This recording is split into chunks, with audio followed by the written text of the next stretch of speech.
Hello everyone. Before we start, make sure to like and subscribe to the channel, and leave a comment with where you're from and what time you're watching. That way, YouTube will keep showing you stories just like this one. Now, let's begin. My hiking boots had covered nearly 14 miles that Friday in early September, and every muscle in my legs screamed for rest. The Chihuahuan Desert stretched endlessly around me, a brutal landscape of creosote bushes, ocotillo and rust-colored rock formations that looked like ancient sentinels frozen in time. Most of my college friends had settled into mortgages and minivan payments by now, but here I was, taking a solo trip through one of the most isolated stretches of wilderness in New Mexico, trying to figure out what came next after leaving my nursing job in Albuquerque. The sun had begun its descent, painting the sky in shades of orange and deep purple, and I needed to find a spot to pitch my tent before darkness swallowed everything. I had been hiking off trail for most of the day, deliberately avoiding the more popular routes because I craved solitude. The foothills rose around me like crumbling staircases, dotted with boulders the size of small cars. When I spotted a cluster of sandstone formations creating a natural alcove, I felt a wave of relief wash through my exhausted body. It was perfect, sheltered from wind, invisible from any direction unless someone walked right up to it. I set up my small two-person tent behind the largest rock, positioning it so the opening faced the stone wall, rather than the open desert. Privacy felt important out here, even though I had not seen another human being since leaving the trailhead that morning. The silence was absolute, the kind of quiet that city people never truly experience, where you can hear your own heartbeat pulsing in your ears. I ate a cold dinner of trail mix and beef jerky, watching the stars emerge one by one until the entire sky transformed into a glittering canvas. My phone showed no signal, which I expected. I had downloaded offline maps before the trip and told my sister Valerie I would check in when I reached the next town in 3 days. By 9:30, I had crawled into my sleeping bag, bone-tired and oddly peaceful. The desert air cooled rapidly after sunset, and I zipped the tent closed, listening to the gentle rustle of wind against nylon. Sleep came quickly, pulling me under like a warm current, and for a few hours, everything was exactly as I had hoped it would be. The sound ripped me from sleep like a hand yanking me out of water. Engines, loud, aggressive, unmistakably the high-pitched whine of ATVs tearing through the desert floor. My eyes snapped open in the pitch blackness of my tent, and I lay completely still, my breath trapped somewhere in my chest. The noise grew louder, echoing off the rock formations, bouncing around until it seemed to come from every direction at once. I fumbled for my phone and checked the time, 11:47. For a long moment, I convinced myself it was just recreational riders, maybe some locals who knew the terrain and liked to race through the desert at night. But something about the way the engines revved, stopping and starting in irregular bursts, made my skin prickle with unease. I slowly unzipped my sleeping bag, moving inch by inch to avoid making any sound. The engines cut off abruptly, and the silence that followed was somehow worse than the noise had been. I crept to the mesh window of my tent and peered out into the darkness. At first, I saw nothing but the vague shapes of rocks and scrub brush under a sliver of moon. Then I noticed the lights, not headlights but handheld flashlights, 4 or 5 of them, bobbing about 300 yards to the east where the ground dipped into a shallow basin. My heart hammered against my ribs as I watched the beams sweep back and forth across the dirt. I could make out silhouettes now, maybe 4 or 5 figures moving with purpose, their movements coordinated like they had done this before. One of them carried something long across his shoulders, a rifle or a shotgun. I could not tell which from this distance. Every instinct in my body screamed at me to stay hidden, to not move, to barely breathe. I pressed myself lower against the tent floor, watching through the tiny window, as the figures gathered in a loose circle around a specific spot on the ground. Then I heard the sound of metal striking earth, rhythmic and deliberate, and I realized with dawning horror that they were digging. The digging continued for what felt like an eternity, but was probably closer to 20 minutes. I did not dare move from my position, barely allowing myself to blink as I watched the flashlight beams dance across the basin. My legs cramped from holding still, but the fear running through my veins kept me anchored in place. Eventually, the shoveling stopped, and I heard voices carry across the still night air. Low, masculine, too distant to make out specific words but close enough to catch the tone. They sounded casual, almost businesslike, like men discussing a routine task rather than whatever nightmare I was witnessing. Two of the figures broke away from the group and walked back toward where I assumed the ATVs were parked, disappearing behind a ridge. When they returned, they were dragging something between them, something large and heavy wrapped in what looked like a blue plastic tarp. The shape was unmistakable, even from 300 yards away. I had seen enough bodies during my years in the emergency room to recognize the proportions, the way the weight distributed, the limpness of limbs beneath synthetic material. They rolled the tarp into the pit with a carelessness that made bile rise in my throat. One of the men said something, and another laughed, a short barking sound that echoed off the rocks and reached me with sickening clarity. I watched as they began shoveling dirt back into the hole, working quickly now, their flashlights occasionally sweeping wider arcs across the terrain. Every time a beam swung in my general direction, I pressed my face into the tent floor and held my breath until spots danced behind my eyelids. My phone sat useless in my pocket, no signal bars mocking me with their absence.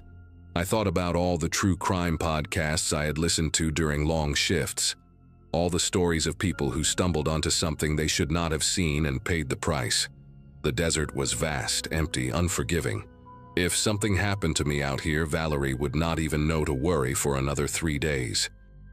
By then, I could be buried in my own shallow pit, just another mystery that the sand would eventually swallow.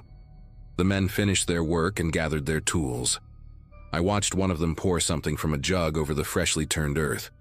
Water maybe, or something to mask a scent from animals. They stood around for a few more minutes, smoking cigarettes whose orange tips glowed like tiny demons in the darkness. Then, one by one, they mounted their ATVs. The engines roared back to life, shattering the silence, and the headlights flicked on in a blinding burst.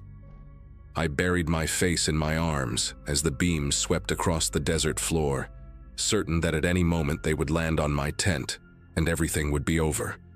But the sound began to fade, moving away, heading south toward what I assumed was a road or a trail that connected to civilization. I waited until the noise dissolved completely into the night, until the only sound was my own ragged breathing and the frantic thudding of my pulse in my ears. Even then, I could not bring myself to move. I lay there in the darkness, trembling, replaying what I had seen over and over until the images burned themselves permanently into my brain. I must have stayed frozen in that position for at least an hour, maybe longer. Time had lost all meaning in the suffocating darkness of that tent. Eventually, the rational part of my brain began to reassert itself, pushing through the fog of terror with practical thoughts. I needed to get out of here. I needed to move, to put as many miles as possible between myself and that shallow grave before sunrise. If I left now and hiked through the night, I could reach the highway by mid-morning and flag down a car. I could call the police, report what I saw, let them handle it. Slowly, carefully, I began gathering my things, shoving my sleeping bag into my pack with hands that refused to stop shaking. I did not want to turn on my headlamp. The darkness felt like the only protection I had left, so I worked by touch alone, fingers fumbling with zippers and straps. When I finally had everything packed, I crept to the tent door and unzipped it just enough to slip outside. That was when I saw it, and the air left my lungs like I had been punched in the chest. A tire track. Fresh, deep, pressed into the soft desert sand no more than 6 inches from the edge of my tent. The tread pattern was thick and aggressive, the kind you see on off-road vehicles, and it curved around the rock formation in a deliberate arc before disappearing back toward the basin. They had come here. While I was hiding inside, paralyzed with fear, one of them had driven right up to my campsite, close enough to reach out and touch the nylon walls.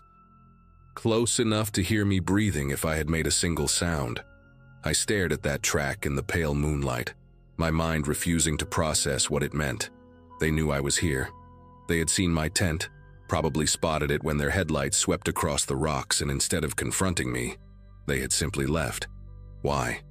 The question gnawed at me as I stood there, exposed and vulnerable in the open air. Were they coming back? Were they watching me right now from somewhere in the darkness, waiting to see what I would do? The desert suddenly felt alive with invisible eyes, every shadow a potential threat, every whisper of wind a footstep creeping closer.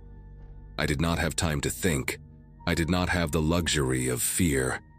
I grabbed my pack and started moving, heading north, away from the burial site, away from the tire track, away from everything. My legs moved on autopilot, carrying me across the uneven terrain while my eyes strained against the darkness. I could not use my headlamp. If they were watching, the light would make me an easy target, so I navigated by starlight alone, tripping over rocks and scrub brush, catching myself on my palms again and again. The skin on my hands tore open, but I barely felt it. Every few minutes, I stopped and listened, straining for the sound of engines or footsteps, but the desert remained silent. After what felt like hours, the eastern horizon began to lighten, shifting from black to deep purple to the first pale hints of orange.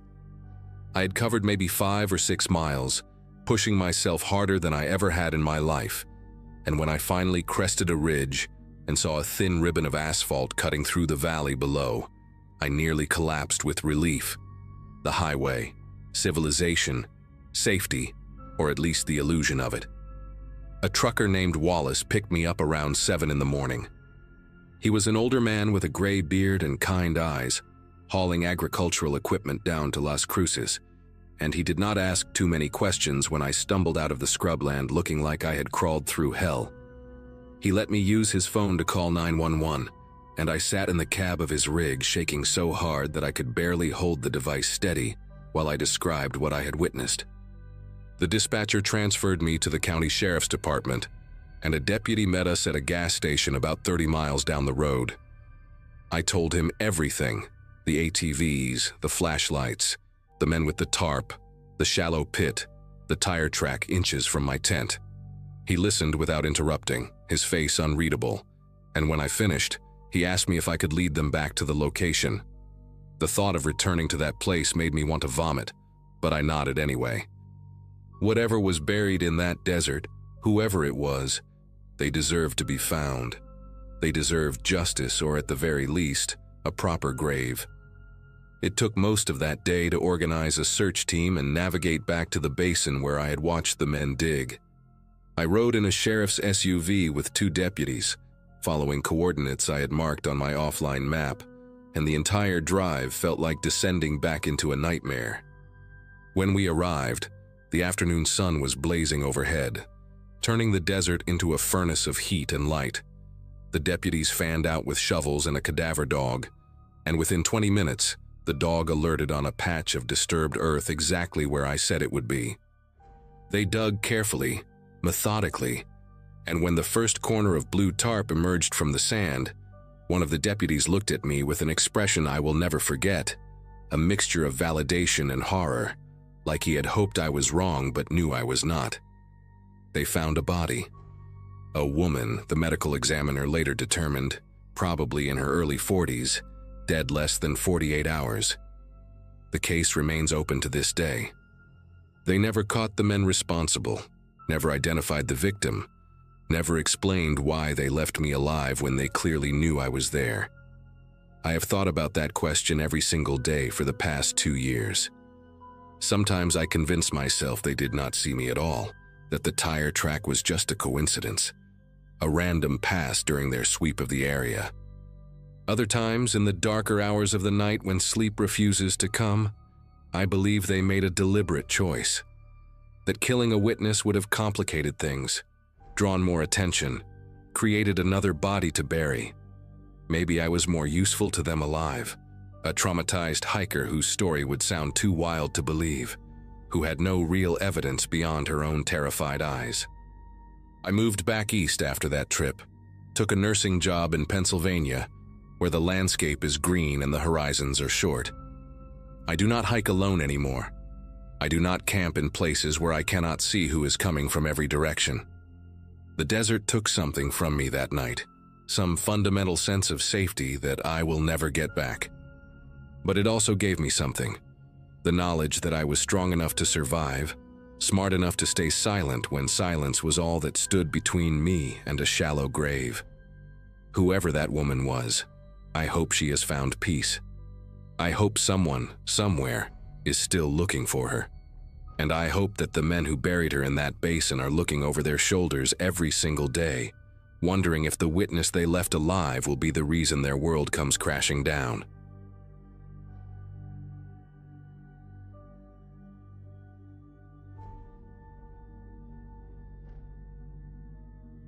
After my divorce got finalized in April 2015, I made a decision that most people in my life thought was either brave or completely stupid.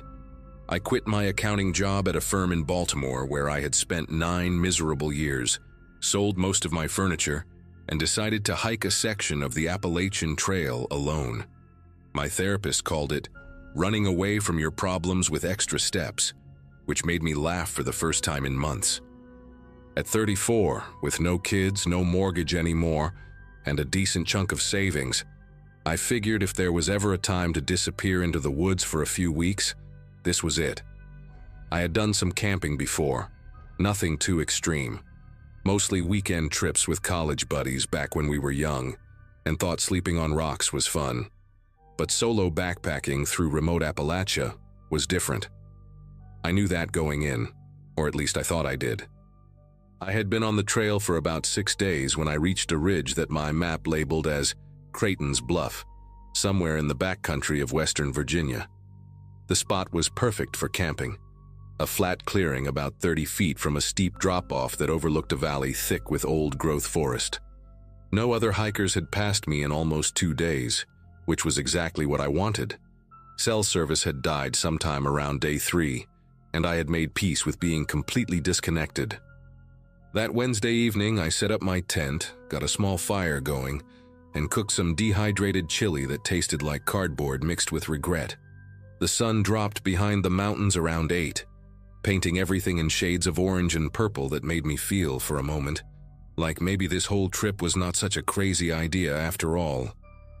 I remember sitting there, watching the valley below fade into shadow, feeling genuinely calm for the first time since my ex-wife told me she had been seeing someone else. That calm would not last through the night. It started around 10:30, maybe 11. I was lying in my tent, not quite asleep, but drifting in that hazy space between awake and dreaming, when I heard the first rock, a sharp crack echoing up from the valley below, the unmistakable sound of stone hitting stone. I did not think much of it at first. Rocks fall, animals knock things loose, the mountains are alive with small noises at night. But then I heard another one, and another, and they were not random. There was a rhythm to them, a deliberate pattern, like someone was throwing rocks off a ledge at steady intervals. One every 8 or 10 seconds, each impact ringing through the darkness like a slow, patient drumbeat. I unzipped my tent and crawled out into the cold night air, my breath misting in front of my face. The fire had burned down to embers, casting barely enough light to see my own boots. I stood at the edge of the clearing and stared down into the valley. But there was nothing to see, just blackness, thick and absolute, swallowing everything below the ridgeline. The rocks kept falling. I counted them. 14, 15, 16, each one landing somewhere far below with that same sharp crack. It sounded like they were being thrown from somewhere to my left, maybe a quarter mile along the ridge, but I could not see any light or movement in that direction. No flashlight beam, no campfire glow, nothing to suggest another hiker was out there in the dark. I told myself it was probably some animal, maybe a bear knocking stones loose while foraging, or a rock slide that just happened to have a weirdly consistent pace. But I had spent enough time in the woods to know what natural sounds felt like. And this did not feel natural. This felt intentional, purposeful, like someone was sending a message across the darkness, and I just could not understand what it meant. After about 20 minutes, the rocks stopped. The silence that followed was somehow worse than the noise had been. I climbed back into my tent, zipped it tight, and lay there with my eyes wide open, listening to my own heartbeat pound against the ground beneath me. I must have dozed off at some point, because the next thing I remember is snapping awake to complete silence. The kind of silence that feels wrong, like the forest itself is holding its breath. My watch said it was 1:47 in the morning. I lay still for a long moment, trying to figure out what had woken me, and then I saw it, a faint glow moving through the trees in the valley below. At first I thought my eyes were playing tricks on me, that maybe I was still half asleep and imagining things. But the light was real. It was dim and yellowish like an old lantern or a candle behind dirty glass, and it was weaving between the trees maybe half a mile down the slope. I grabbed my binoculars from my pack and pressed them to my face, trying to get a better look. The light bobbed and swayed as it moved, disappearing behind tree trunks and reappearing a few seconds later, heading in a direction that made no sense. There was no trail down there. I had studied my map carefully before setting up camp, and that part of the valley was unmarked wilderness, nothing but dense forest and rough terrain for miles. Then I saw another light. This one appeared further to the right, maybe 200 yards from the first, moving in a parallel path through the darkness. And then a third, even further out, barely visible through the canopy.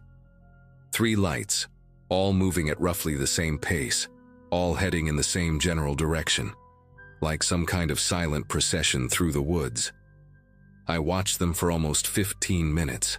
My binoculars pressed so hard against my face that they left marks on my skin.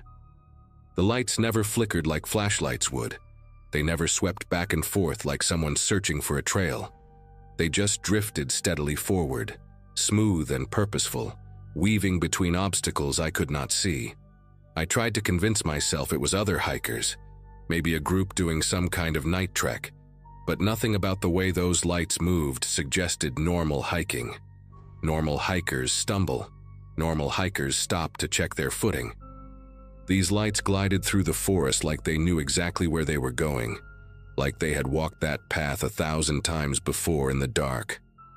Around 2:15, the lights changed direction, all 3 of them, almost simultaneously, like they had received some signal I could not hear.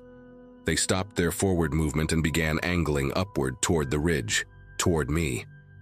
I lowered the binoculars and felt my chest tighten. It could have been a coincidence.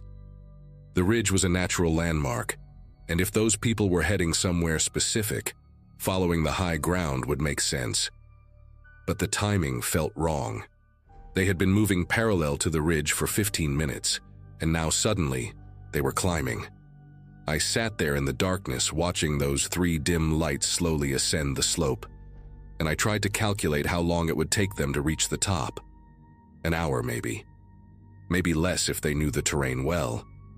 I thought about packing up and leaving, but hiking alone at night on a trail I barely knew seemed like a good way to twist an ankle or walk off a cliff. So I stayed. I told myself I was being paranoid, that those lights were probably just locals out hunting or checking traps or doing whatever people did in these mountains after dark. I told myself a lot of things that night. None of them made me feel any better. By 3 in the morning, the lights had disappeared.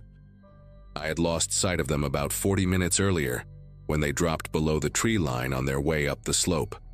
I kept expecting to see them emerge from the forest at the edge of my clearing, to hear voices or footsteps approaching through the brush. But nothing came. The silence stretched on, thick and suffocating, broken only by the occasional rustle of wind through the leaves. I sat with my back against a tree, facing the direction the lights had been coming from, my headlamp off and my knife in my hand. It was a folding blade, nothing impressive, but holding it made me feel slightly less helpless. The fire had gone completely cold by then, just a circle of gray ash that offered no warmth and no light. I thought about relighting it, but something told me not to. Something told me that right now, in this moment, being visible was not a good idea. So I sat in the dark and I waited, my ears straining for any sound that did not belong. The mountains around me felt different than they had during the day, older somehow, hostile, like I had wandered into a place where I was not supposed to be, and something out there knew it. I do not know when I fell asleep. I did not mean to. Every nerve in my body was screaming at me to stay alert, but exhaustion must have won eventually. One moment I was staring into the darkness with my knife clutched against my chest, and the next I was blinking awake to pale gray light filtering through the trees. Dawn. I had made it to dawn. My neck ached from sleeping upright against the tree, and my fingers were stiff from gripping the knife handle for hours. I sat there for a moment, letting the relief wash over me, listening to the first birds beginning to call in the canopy above. In the daylight, everything seemed almost normal again. The valley below was just a valley, green and quiet and unthreatening. The ridge was just a ridge. I let out a long breath and started to push myself up from the ground, already thinking about packing up my gear and putting as many miles as possible between me and this place. That is when I noticed the footprints. They were about 8 feet from where I had been sitting, pressed into the soft dirt near the remains of my campfire. I walked over slowly, my legs unsteady beneath me. The prints were bare feet. No boots, no shoes, just the clear impression of naked soles and toes pressed into the earth. They were wide, wider than my own feet by a good margin, and the toes were splayed apart in a way that looked almost unnatural, like whoever made them was used to walking without footwear. I crouched down and studied them, my heart hammering against my ribs. There were at least a dozen prints, overlapping in places, circling the dead fire in a slow, deliberate pattern. Whoever had made them had walked around my campsite while I slept. They had stood right there, right next to the ashes, close enough to touch my tent if they had reached out. I followed the tracks with my eyes, tracing their path around the fire pit, and felt something cold settle into my stomach when I saw where they led. The prints came right up to the base of the tree I had been leaning against. They stopped maybe 6 inches from where my legs had been stretched out in the dirt. Someone had stood over me in the darkness, barefoot and silent, watching me sleep, and I had not heard a thing. I packed my gear in under 5 minutes. I did not bother with breakfast, did not bother folding my tent properly, did not bother with any of the careful routines I had developed over the past week on the trail. I just shoved everything into my pack with shaking hands and started moving. The footprints led away from my campsite toward the eastern edge of the ridge, disappearing into a dense thicket of rhododendron that I had no intention of following. I went the opposite direction, back toward the main trail, walking as fast as I could without breaking into a full run. Every few minutes I would stop and listen, scanning the trees around me for any sign of movement. The forest was quiet except for the birds and the soft crunch of my boots on the dirt. Too quiet, maybe. I kept thinking about those wide, splayed toes pressed into the earth, about how close they had been to my body while I slept. I kept thinking about the lights in the valley, moving in perfect coordination through the darkness. And I kept thinking about the rocks, that steady rhythm echoing across the mountains like a signal. A signal to whom? A signal for what? I did not want to know the answer. I just wanted to get out of there. I hiked for nearly 7 hours straight, barely stopping except to drink water and check my map. By late afternoon, I had reached a small town called Bradshaw's Crossing. Nothing more than a gas station, a general store, and a cluster of old houses scattered along a 2-lane road. I must have looked like a wreck when I walked into that store. Dirty, exhausted, wild-eyed, because the old woman behind the counter took one look at me and asked if I was all right. I told her I had been camping up on Creighton's Bluff and had a rough night. She got quiet for a moment, her face doing something complicated that I could not quite read. Then she said, real casual, that most folks around here knew better than to camp up on that ridge.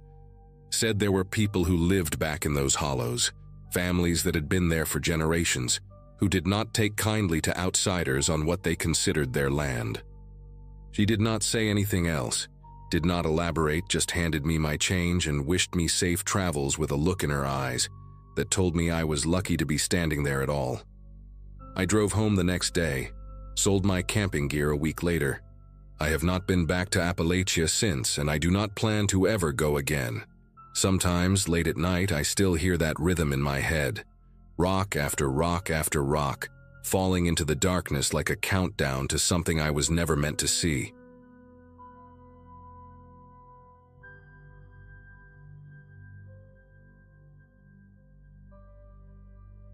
My college roommate, Brianna, had been planning this camping trip for months. It was supposed to be a celebration. All 5 of us had just survived our junior year finals, and we were desperate to decompress before summer internships scattered us across different states. The group was me, Brianna, our friend Chloe from the photography club, and 2 guys from our study group, Austin and Wesley. Brianna and I had shared a dorm since freshman year, which means I was 21 that spring. Still young enough to believe that bad things only happened to people who made bad decisions. I had known Austin since orientation week, and he had always been a little intense, but in a way that seemed harmless back then. He was the kind of guy who would text you 17 times if you did not respond within an hour, who remembered every detail of every conversation you ever had with him. Brianna used to joke that he would make someone a very attentive boyfriend someday. None of us were laughing by the end of that weekend. We drove up to Blackwood Ridge in Austin's pickup truck on a Friday afternoon. The campsite was about 4 hours from campus, deep in a national forest that Brianna had discovered through some hiking forum online. She had printed out maps, packed enough supplies for a week even though we were only staying 2 nights, and created a whole itinerary of trails and lookout points she wanted us to visit. The drive up was normal enough. We played music, passed around bags of chips and gummy worms, talked about professors we hated and classes we were dreading in the fall. Austin was quieter than usual, spending most of the ride staring out the window at the passing trees. I figured he was just exhausted from finals like the rest of us. When we finally pulled off the main road onto the dirt path leading to our campsite, the sun was already starting to dip below the tree line. The forest closed around us like a fist, branches scraping against the windows as if trying to get in. I remember thinking how isolated we were, how far from everything.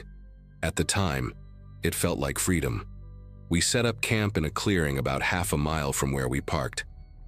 Wesley and Brianna handled the tents while Chloe gathered kindling for the fire pit. Austin immediately started giving directions, even though nobody had asked him to be in charge. He told Wesley the tent stakes were going in at the wrong angle. He told Brianna the rainfly was inside out. He walked over to where Chloe was collecting sticks and started sorting through her pile, tossing aside the ones he deemed too damp or too thin. I watched him from across the clearing, and something about the way he moved struck me as odd. There was a nervous energy to him, a tightness in his shoulders that had not been there during the drive. When I asked if he was okay, he turned to me with this strange look, not angry, not sad, just empty somehow, and said he was fine. Then he smiled, but the smile did not reach his eyes. Brianna caught my gaze and shrugged, mouthing the word finals, as if that explained everything. I wanted to believe her.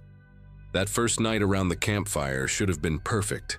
The sky was clear, filled with more stars than I had ever seen living in the city, and Chloe had brought her portable speaker so we could listen to music while we roasted marshmallows.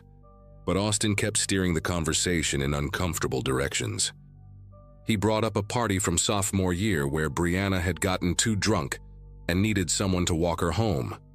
He had been that someone, and he made sure we all remembered it. He mentioned the time he had helped Chloe edit her photography portfolio at 2 in the morning before a submission deadline. He talked about lending Wesley money for textbooks, about driving me to the pharmacy when I had the flu last winter. Every story was technically true, but the way he told them made it sound like we all owed him something. Wesley tried to change the subject a few times, but Austin kept circling back. By the time we crawled into our tents around midnight, the mood had shifted. The easy laughter from the car ride felt like it belonged to a different trip entirely. I woke up Saturday morning to the sound of arguing. The sun was barely up, pale light filtering through the tent fabric, and I could hear Austin's voice outside, low and insistent. I unzipped the flap just enough to see him standing with Chloe near the edge of the clearing. She had her arms crossed tight against her chest, and even from 20 feet away I could tell she was upset. Austin was leaning toward her, one hand gesturing toward the woods, the other gripping her elbow. When Chloe tried to pull away, he held on for just a second too long before letting go. She walked back toward the tents without looking at him, her face pale. I pretended to be asleep when she climbed back into the tent she shared with Brianna. Later, when I asked what happened, Chloe said Austin had wanted her to go on an early morning hike with him, just the two of them. When she said no, he had gotten weird about it. She used that exact word, weird. Not angry, not aggressive, just weird. Like he could not understand why she would possibly refuse. Like the concept of someone saying no to him did not compute. Brianna suggested we all stick together for the rest of the trip, and we agreed. But Austin acted like nothing had happened. The rest of the morning, Austin kept finding reasons to separate us. He asked Wesley to help him gather firewood on the opposite side of the camp, then spent 40 minutes walking him deeper and deeper into the trees until Wesley finally insisted they head back. He told Brianna there was an amazing view just 10 minutes down a trail, and when she said she would rather wait for the group, he sulked for an hour. He kept appearing beside me whenever I wandered even a few feet from the others, materializing silently like he had been watching and waiting for the moment I was alone. Each time he would say something casual. "Nice morning. Did you sleep okay? Want to check out that stream I found?" But his eyes tracked my movements with an intensity that made my skin prickle. By noon, we had all noticed the pattern. Wesley pulled me aside while Austin was in his tent and whispered that something was seriously wrong. He said Austin had been talking during their firewood walk about how none of us appreciated him, how he did everything for this group and got nothing in return. Wesley's hands were trembling when he told me. He wanted to leave. We all did. But Austin had the only car, and he had the keys in his pocket. We tried to act normal for the rest of the afternoon, but the tension was suffocating. Every conversation felt like walking through a minefield. Austin would join in, say something that seemed friendly enough on the surface, and then add a little comment that landed like a slap. When Brianna mentioned she was excited about her summer internship in Boston, Austin said it was funny how she always managed to land on her feet, unlike some people who actually had to work for things. When Chloe took photos of the creek, Austin asked if she ever got tired of hiding behind a camera instead of actually connecting with people. Each remark was delivered with a smile, in a tone that made you question whether you had heard it right. Brianna kept shooting me glances that screamed, "We need to talk," but there was never a moment when Austin was not hovering nearby. Around 4 in the afternoon, Chloe announced she was going to take a nap in her tent. Brianna said she would join her. Wesley suddenly remembered he had a headache and retreated to the tent he shared with Austin. I started to follow Brianna, desperate to regroup and figure out a plan, but Austin stepped directly into my path. He told me he needed to talk to me about something important. His voice was calm, almost gentle, but there was something underneath it that made every instinct in my body scream to run. I said I was tired too, that we could talk later, but he shook his head slowly. He said this could not wait. He said he had found something in the woods earlier that morning, something bad. A hiker, he said, about a mile down the eastern trail. She had fallen and hurt her leg, could not walk, and was alone out there with no cell service and no way to get help. He said he had been waiting all day to tell someone, but did not want to scare the group. He said the woman was in real pain and we needed to help her right now. His eyes locked onto mine, unblinking, and he reached out to take my hand. He said the others would slow us down, that we needed to move fast, just the two of us. Something about the way he said it, just the two of us, made my heart start pounding so hard I could feel it in my throat. I told him we should get Wesley. Austin's face flickered. Just for a fraction of a second, something dark passed behind his eyes before the mask slipped back into place. He said Wesley would only slow us down, that the woman needed help now and we were wasting precious time. I told him we should at least tell Brianna where we were going in case something happened. Austin's grip on my hand tightened, and he said there was no time, that every second we stood here arguing was a second that poor woman was suffering alone in the woods. His voice cracked on the word suffering, like he was genuinely upset, and for a moment I almost believed him. Almost. But then I remembered something. That morning, when I had woken up to Austin and Chloe arguing, the sun had barely risen. Austin claimed he found this injured hiker during an early morning walk, but he had been with Chloe at dawn, trying to convince her to go hiking with him. He had not gone anywhere alone. There was no injured hiker. There never had been. The realization hit me like ice water, and I yanked my hand away from his so hard I stumbled backward. I said I needed to use the bathroom first. I said I would be right back, just give me 2 minutes and then we could go. Austin stared at me for a long moment, his jaw working like he was chewing on words he wanted to spit out. I kept my face blank, kept my voice steady, even though every nerve in my body was on fire. Finally, he nodded. He said he would wait right here, that I should hurry. I walked toward the tree line as calmly as I could manage, feeling his eyes burning into my back with every step. The moment I was out of his direct line of sight, I ran. I ran straight to Brianna's tent and threw open the flap, not caring about being quiet anymore. Brianna and Chloe both sat up, startled, and I told them everything in a frantic whisper. The injured hiker that did not exist. The way Austin had been trying to get me alone. The lie that unraveled the second I thought about the timeline. Chloe's face went white. Brianna grabbed my arm and pulled me inside the tent, zipping it shut behind me. Through the thin fabric walls, we could hear Austin calling my name. His voice was still calm, still friendly. That was somehow the worst part. Wesley heard the commotion and crawled out of his tent, asking what was going on. Austin intercepted him before he could reach us, and through the tent fabric I could hear Austin explaining that I had gotten upset over nothing, that I was being dramatic, that he was just trying to help someone in need and I had freaked out for no reason. His voice was so reasonable, so measured, that for a split second I wondered if I had made a mistake. But then Brianna squeezed my hand and whispered that we needed to get those keys. Chloe had her phone out, desperately searching for a signal, even though we all knew there was none this deep in the forest. We heard Wesley's voice rise. He was arguing with Austin, demanding to know what was really going on. Then there was a scuffle, the sound of someone hitting the ground, and Wesley shouted for us to run. Brianna unzipped the back of the tent, the side facing away from the campsite, and the three of us crawled out into the underbrush. We ran toward the trail that led back to the parking area, branches whipping our faces and arms, not daring to look back.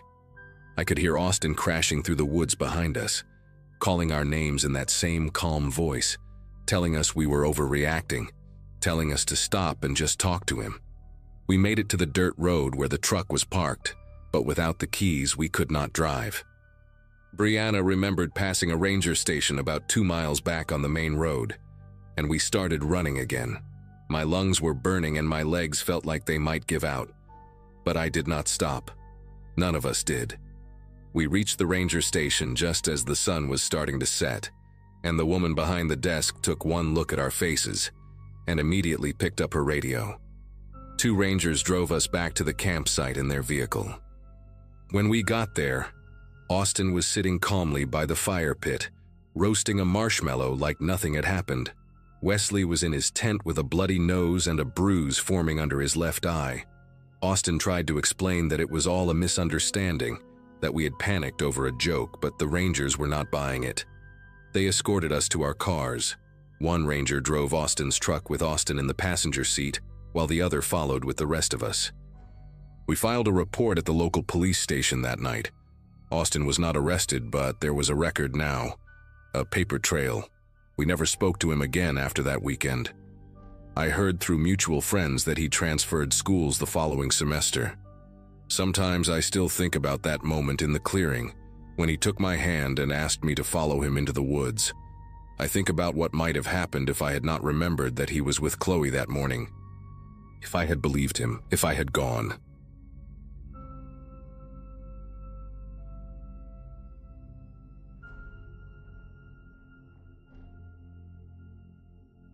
Camping alone seemed like a good idea when I planned it back in January. My sister had just gotten married. Most of my college buddies were having their second or third kids, And here I was, same apartment since graduation in 2012, same job at the warehouse, same routine that felt more like a slow death than a life. I needed something that would remind me I was still breathing, still capable of doing things on my own terms. So I picked a spot in the Ozarks, about 4 hours from my place in Kansas City. Deep enough into the woods that cell service became a distant memory. The campsite was technically off the grid. No designated spots, no rangers checking in, just me and whatever wildlife decided to tolerate my presence. I arrived on a Friday afternoon in early October, the kind of day where the leaves were turning burnt orange and the air had that crisp bite that makes you feel genuinely alive. I set up my tent about 30 yards from an old logging road that looked like it had not seen regular traffic in years, maybe decades. Overgrown with weeds, rutted with erosion, it seemed like the perfect backdrop for the solitude I was craving. That first day went exactly how I had imagined it would. I spent the afternoon hiking a trail I found on an old forestry map. Nothing too strenuous, just enough to work up a sweat and clear my head. The forest was dense with oak and hickory, and every now and then I would catch a glimpse of deer watching me from between the trees before bounding off into the underbrush. I cooked dinner over a small fire as the sun went down. Just canned chili and some bread I had packed. Nothing fancy, but it tasted incredible out there in the middle of nowhere. By 9 that evening, I was in my tent with a paperback I had been meaning to read for months, a flashlight propped against my backpack, and the sounds of the forest settling in around me. Owls hooting somewhere in the distance, branches creaking in the wind, the occasional rustle of something small moving through the fallen leaves. I fell asleep around 10, feeling more at peace than I had in months, completely unaware that in a few hours, that peace would shatter into something I still have nightmares about. The sound that woke me was not loud, but it was wrong. Out here, you get used to the natural rhythm of the forest pretty quick. Animals moving through brush, wind pushing through branches, the occasional crack of a dead limb falling somewhere in the darkness. But this was different. This was mechanical. A low rumble that grew steadily louder, the unmistakable groan of engines working hard against rough terrain.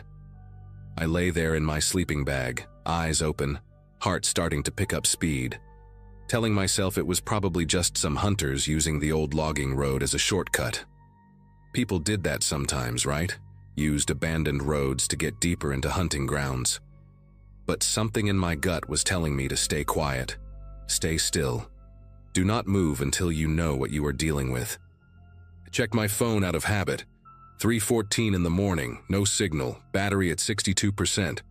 The engine noise grew louder and then multiplied. Not one vehicle, 2. I heard them stop maybe 50 yards from my position, engines idling for a moment before cutting off completely.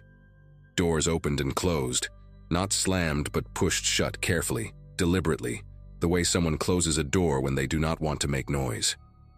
I could hear voices now, low and indistinct, the kind of murmuring that happens when people are trying not to be heard. Every instinct I had was screaming at me to stay exactly where I was, but I needed to see what was happening. I unzipped my sleeping bag as slowly as humanly possible, each tooth of the zipper sounding like a gunshot in the silence of my tent. I crawled toward the mesh window on the side facing the road, keeping my body as flat as I could against the ground. The moon was about 3/4 full that night, bright enough to cast shadows, and when I pressed my face against the mesh, I could see them, 2 pickup trucks, both dark-colored, parked nose to nose on the logging road. And around them, moving with purpose, at least 5 men.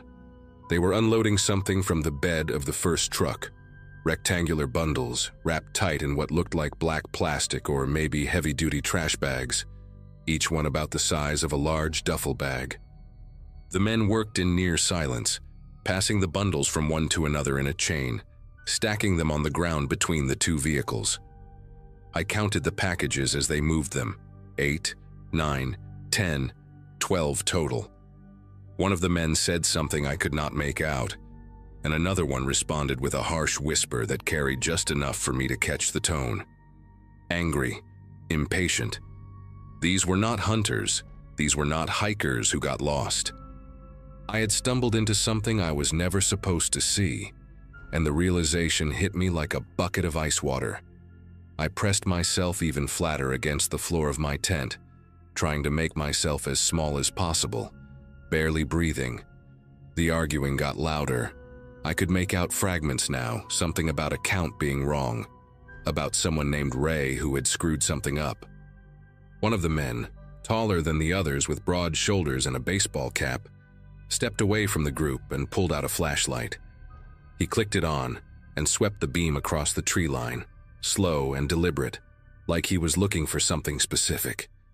The light passed within 10 feet of my tent, and I swear my heart stopped beating for a full second. Then the beam swung back toward the road, and the tall man froze. He was staring at the ground near the edge of the logging road, right where the overgrown grass met the dirt. I knew instantly what he was looking at. My boot prints. The ones I had left that afternoon when I crossed the road during my hike. The ones I had not even thought twice about, because who would ever see them out here in the middle of nowhere? The tall man called out to the others, his voice low but urgent. I watched as 3 of them gathered around him, flashlights clicking on one by one. All of them aimed at the ground where my tracks disappeared into the tree line, toward me. One of them pulled something from his waistband, a handgun, black and angular in the moonlight, and held it down by his side. Another one had what looked like a shotgun, the barrel catching the light as he shifted it from one hand to the other. They talked among themselves for maybe 30 seconds, their voices too quiet for me to make out the words. But their body language told me everything I needed to know. They were going to search. They were going to find me. I had maybe 2 minutes, maybe less, before one of those flashlight beams landed on my green 2-person tent, and everything I had ever worried about in my life became completely irrelevant. I had to make a choice, and I had to make it fast. Running was not an option. The forest floor was covered in dry leaves and fallen branches, and I would sound like a stampeding elephant the moment I tried to move. Staying in the tent was suicide. They would find it. They would find me inside it, and whatever happened after that would not end with them politely asking me to forget what I saw. My eyes landed on a fallen oak about 15 feet from my tent, a massive trunk that had come down sometime in the last year, its root system torn up and creating a dark, hollow space beneath where it had lifted the earth. I had noticed it when I was setting up camp, thought about how it would make decent shelter if my tent failed. Now it might be the only thing that kept me alive. I grabbed my phone and my knife, the only things within reach that mattered, and I started crawling toward the back of my tent, toward the zipper that faced away from the road. Every inch felt like a mile. Every rustle of my clothing against the tent floor sounded like a scream. I got the back zipper open just enough to squeeze through, and I slithered out onto the cold ground like some kind of desperate animal. The fallen oak was right there, a dark mass against the slightly lighter darkness of the forest. I could hear the men entering the tree line now, maybe 40 feet behind me, their footsteps crunching through the leaves with no attempt at stealth. They were not trying to be quiet anymore. They knew someone was out here and they were coming to find them. I crawled on my belly toward the root hollow, feeling rocks and twigs dig into my chest and stomach, biting down on my lips so hard I tasted copper. The hollow was smaller than I remembered, barely big enough for a grown man to fit inside, but I wedged myself into it anyway. I pulled dead leaves over my legs, pressed my face into the dirt, and I waited. The smell of damp earth and rotting wood filled my nostrils. Somewhere above me, an owl took flight, its wings cutting through the air with a sound like shuffled paper. The flashlight beams found my tent about 30 seconds later. I heard one of them curse, a sharp, surprised sound that cut through the quiet, and then they were all talking at once, their voices overlapping in urgent bursts. Someone said, "Check inside," and I heard the unmistakable sound of my tent being ripped open, the fabric tearing like it was made of tissue paper. They were maybe 20 feet from where I lay hidden, close enough that I could hear them breathing, close enough that if one of them decided to sweep that flashlight beam just a little to the left, just a little lower, they would see me. I pressed myself deeper into the hollow, feeling the roots dig into my back, feeling something crawl across my hand that I refused to think about. One of the men was going through my belongings now, I could hear him tossing things aside, my backpack hitting the ground, my sleeping bag being shaken out. Then a voice, clearer than the others, said something that made me dig my fingernails into the dirt. Whoever was here left in a hurry. They could still be close, spread out. The next 15 minutes were the longest of my entire life. I lay there in that hollow, not moving, barely breathing, while flashlight beams swept through the trees around me. At one point, a pair of boots stopped less than 5 feet from my hiding spot. I could see them through a gap in the roots, brown work boots caked with mud, standing right there on the other side of the fallen trunk. The man was breathing hard, annoyed, muttering something under his breath about wasting time. I watched those boots pivot slowly, the flashlight beam passing directly over the trunk above my head, and I made a deal with whatever God might be listening. If I survived this night, I would never take another moment of my ordinary, boring life for granted. The boots turned and walked away, crunching through the leaves toward the road, and I finally let myself take a full breath. But I did not move. I did not make a sound. I stayed exactly where I was, buried in the dirt like a corpse, waiting. Eventually, I heard them gathering back by the trucks. The tall man was giving orders, his voice carrying through the still night air. They were going to finish what they came here to do and get out. If whoever was camping here had run off into the woods, they were probably miles away by now, not worth chasing in the dark. I heard the bundles being loaded into the second truck, heard doors slamming shut with less care than before, heard engines starting up and tires grinding against the rutted road. The sound of those trucks fading into the distance was the sweetest thing I had ever heard, but still I did not move. I lay in that hollow for another hour, maybe 2, until the first gray light of dawn started filtering through the trees. Only then did I crawl out, covered in dirt and dead leaves and something sticky I did not want to identify. My tent was destroyed. My backpack had been dumped out and scattered, but I was alive. I was alive and they were gone, and none of it felt real. I gathered what I could salvage and hiked out of those woods faster than I have ever moved in my life. It took me almost 3 hours to reach my car, parked at a trailhead off the main highway, and another 40 minutes of driving before my phone finally picked up a signal. I pulled over at the first gas station I saw and called the police. The deputy who took my statement was a woman named Torres, mid-50s with tired eyes and a voice that suggested she had heard a lot of strange stories over the years. She listened without interrupting, wrote everything down and told me she would pass it along to the county sheriff and the DEA field office. She also told me, in that careful way cops have when they are trying not to scare you, that I should probably stay with family for a while, just in case. I did not ask her to explain what she meant by that. I did not need her to. I drove straight to my sister's place in Springfield and did not go back to my apartment for 2 weeks. I never heard anything official about what happened that night. No arrests made the news, no drug busts in the Ozarks that matched what I saw. Torres called me once, about a month later, to tell me the investigation was ongoing but that I should not expect any updates. She thanked me for coming forward and reminded me again to be careful. That was it. Sometimes I wonder if those men ever figured out who I was, if they went back to that campsite and found something I left behind, some piece of identification I did not think to grab in my panic. Sometimes I lie awake at night and imagine a dark pickup truck parked outside my building, engine idling, waiting. But it has been almost 2 years now, and nothing has happened. I still go camping, not alone anymore and never anywhere remote. I stick to established campgrounds with rangers and other families and cell service. I traded solitude for safety, and I have made my peace with that. But every now and then, when I am lying in my tent and I hear an engine in the distance, my whole body goes rigid, and I am right back in that hollow, pressing my face into the dirt, praying those boots do not come any closer.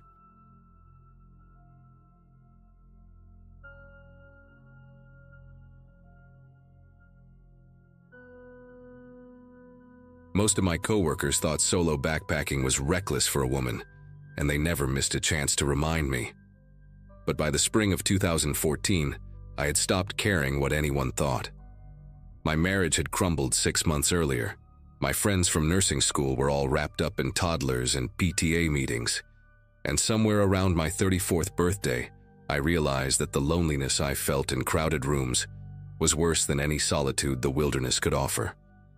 Oregon became my refuge, the Cascade Range specifically, where the Douglas firs grow so thick they block out the sky, and the silence is so complete you can hear your own heartbeat. I had planned this particular trip for weeks, a 4-day solo trek into a section of backcountry that most day hikers never reached. My younger sister Megan called me the night before I left, her voice tight with worry, listing every news story she could find about women who vanished on trails. I promised her I would check in at every trailhead, that I had my satellite beacon, that I knew what I was doing. She did not sound convinced. The first 2 days unfolded like a meditation. I covered about 14 miles each day, my boots finding rhythm on the packed earth, stopping only to filter water from streams so clear you could count every pebble on the bottom. The burn in my calves and shoulders felt earned, purposeful, nothing like the hollow exhaustion of crying myself to sleep in an empty apartment. By the third evening, I had pushed deep into the backcountry, reaching a small clearing roughly 7 miles from the nearest marked trailhead. I found the spot through a backpacking form, one of those hidden gems that experienced hikers whisper about, but never post coordinates for. It was perfect. Level ground for my tent, a creek babbling maybe 30 feet away, surrounded by forest so dense it felt like a fortress. I made camp while the light was still golden, hung my food bag from a high branch, and crawled into my sleeping bag with that particular peace that only comes from physical exhaustion and total isolation. I remember zipping the tent closed and thinking, finally, I can breathe. I woke to darkness and the sound of the zipper. Not a fast sound, not the careless tug of wind against fabric. This was slow, deliberate, a centimeter at a time, the metal teeth separating with a soft purr that seemed impossibly loud in the stillness. My eyes snapped open and I lay there, every muscle locked, my mind scrambling to make sense of what I was hearing. The zipper stopped. I held my breath, straining to hear anything else. Footsteps, breathing, the rustle of clothing. Nothing. Just the creak in the distance and the blood pounding in my ears. I told myself it was an animal, maybe a raccoon investigating the tent, maybe the fabric had settled in the cooling night air. But I had camped dozens of times, and I knew what wind sounded like against nylon. This was not wind. This was someone testing how quietly the zipper could be opened, someone checking whether I would wake. I do not know how long I lay there. Maybe 30 seconds, maybe 5 minutes. Time becomes strange when your body floods with adrenaline, and your brain is screaming at you to move, but your limbs refuse to cooperate. I thought about the pepper spray in the side pocket of my pack, about the small knife I kept clipped to my belt, about the satellite beacon that was supposed to be my lifeline. All of it was useless if I could not make myself move. When the zipper sound did not return, I forced myself to sit up, my sleeping bag rustling so loudly it made me wince. I grabbed my headlamp from the mesh pocket near my head and held it like a weapon, my thumb hovering over the power button. I counted to 10, then to 20, giving whoever, whatever, was outside time to leave. Then I took the deepest breath of my life, unzipped the tent flap in one fast motion, and burst out into the night with the headlamp blazing. Nothing. The beam cut through the darkness and found only trees, their trunks pale and ghostly in the white light. I spun in a circle, my heart slamming against my ribs, searching for movement, for the shape of a person, for anything that would confirm I was not losing my mind. The clearing was empty. The forest stood silent and indifferent around me, the creek still murmuring its endless song somewhere to my left. I stood there in my thermal underwear and wool socks, the cold mountain air biting at my exposed skin, and I almost laughed. Almost convinced myself that I had dreamed the whole thing, that the stress of the past months had finally cracked something loose in my brain. Then I turned back toward my tent and saw my hiking poles. I had planted them in the ground beside the tent vestibule before bed, crossed in an X the way I always did, so I could find them easily in the morning. Now they were lying flat on the ground, parallel to each other, positioned almost neatly about 3 feet from where I had left them. The air left my lungs like I had been punched. I swept the headlamp beam across my campsite, forcing myself to really look at everything. My backpack was leaning against a tree where I had left it, but the main compartment buckles were undone. I always fastened them. It was habit, muscle memory from years of keeping my gear secure. I walked toward it on legs that felt like they belonged to someone else. And when I got close, I could see that the top flap had been lifted, the contents slightly rearranged. My first aid kit was on top now, though I distinctly remembered packing it beneath my rain jacket. Someone had been going through my things while I slept, and they had been quiet enough that I only woke when they started on the tent. The thought made my throat close up. How long had they been there? How close had they gotten before I heard the zipper? I backed away from the pack, my headlamp swinging wildly as I scanned the tree line, suddenly certain that whoever had done this was still watching me from somewhere in that wall of darkness. I do not know what made me look down. Maybe instinct, maybe some part of my brain that understood what I needed to see before the rest of me caught up. But I angled my headlamp toward the ground around my tent, and that is when I saw the boot prints. They were clear in the soft earth, pressed deep by someone heavier than me, the treads thick and wide. A man's hiking boot, size 11 or 12 at least. The prints circled my tent in a complete loop, then circled again, 2 full rotations around the place where I'd been sleeping. I followed them with the beam of my light, my breath coming in shallow gasps, tracing the path this person had walked while I lay unconscious just a few feet away. The prints did not approach the tent from the trail. They came from deeper in the forest, from a direction where there was no path, no reason for anyone to be walking. Whoever this was had not stumbled upon my camp by accident. They had come through the woods deliberately, found me in a spot that was not on any map, and circled my tent like a predator studying its prey. The boot prints stopped at the back of the tent. Not the entrance, not the vestibule, the back, directly behind where my head had been resting on my folded jacket. I stared at those prints, at the deep impression in the soil where someone had stood perfectly still, and I tried to comprehend what I was seeing. This person had walked twice around my tent, then positioned themselves inches from my skull, with only a thin layer of nylon between us. They had stood there listening to me breathe, maybe watching my silhouette through the fabric, close enough to touch me if they wanted. The realization hit me in waves, first disbelief, then horror, then a cold and primal fear that made every hair on my body stand rigid. I was 7 miles from the trailhead, no cell service, no other campers. Just me and whoever was out there in the dark. Someone patient enough to circle my tent twice and careful enough to test my zipper 1 millimeter at a time. Every survival instinct I had screamed at me to run. Just grab the beacon, hit the SOS button, and start moving toward the trailhead as fast as my legs could carry me. But 7 miles in the dark, on uneven terrain, with someone potentially following me, that was a death sentence of a different kind.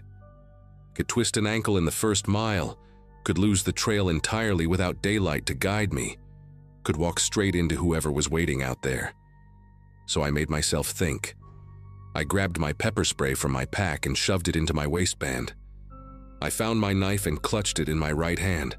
I pulled on my boots without bothering to lace them and dragged everything I could carry into the tent. My pack, my poles, even the rocks I used to stake down the corners. Then I zipped myself inside and sat with my back against the pack, facing the entrance. My headlamp pointed at the zipper like it was the only thing keeping me alive. I did not turn off the light. I did not close my eyes. I sat there for hours, listening to every sound the forest made, waiting for the zipper to start moving again. Dawn came slowly, the sky shifting from black to deep blue to gray in increments so gradual I almost did not notice.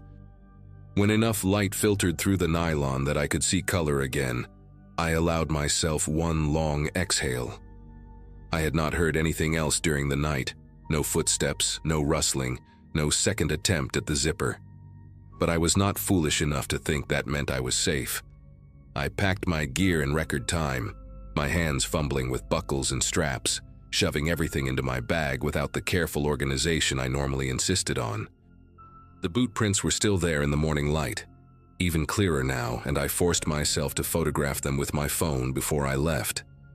I do not know why. Evidence, maybe, or proof to myself that I had not imagined the whole thing.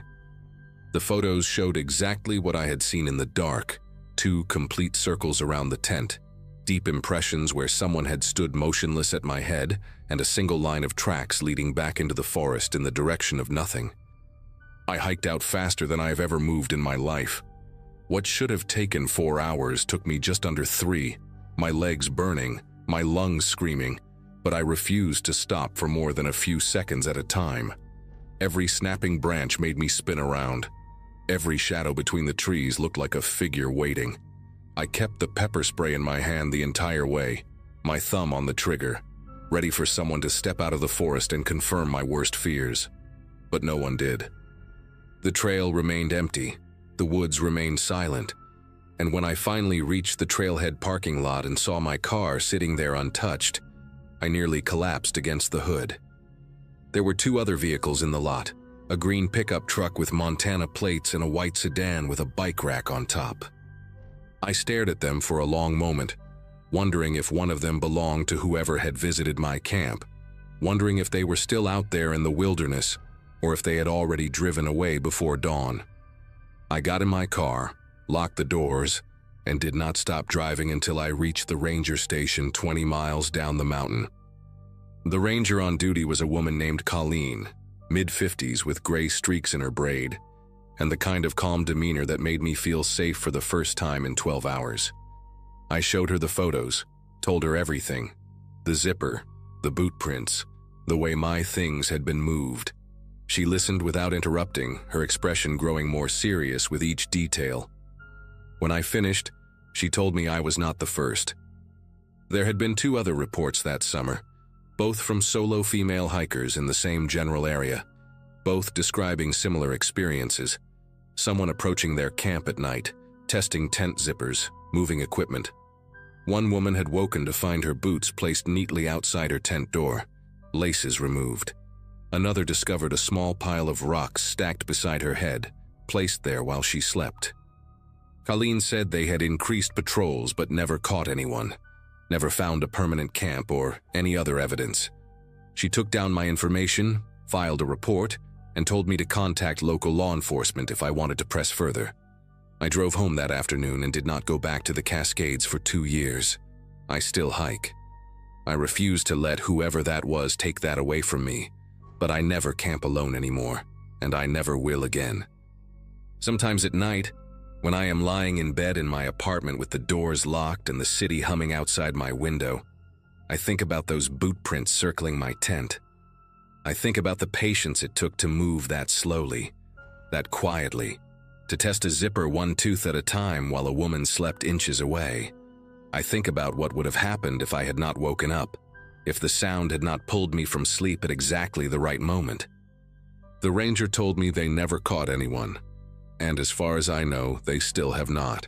I check the hiking forums sometimes, looking for new reports from that area, hoping I will read that someone was arrested, that the mystery was solved. But there is never any update, never any resolution. Just silence, and the knowledge that somewhere in those mountains someone is still out there, walking through the trees in the dark, circling tents, testing zippers, waiting for the ones who do not wake up.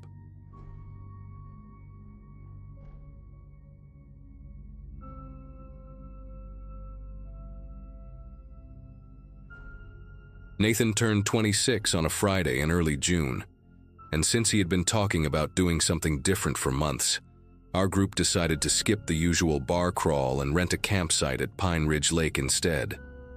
The place was about 3 hours north of where we all lived in Ohio, tucked away in this sprawling state park that promised seclusion and good fishing.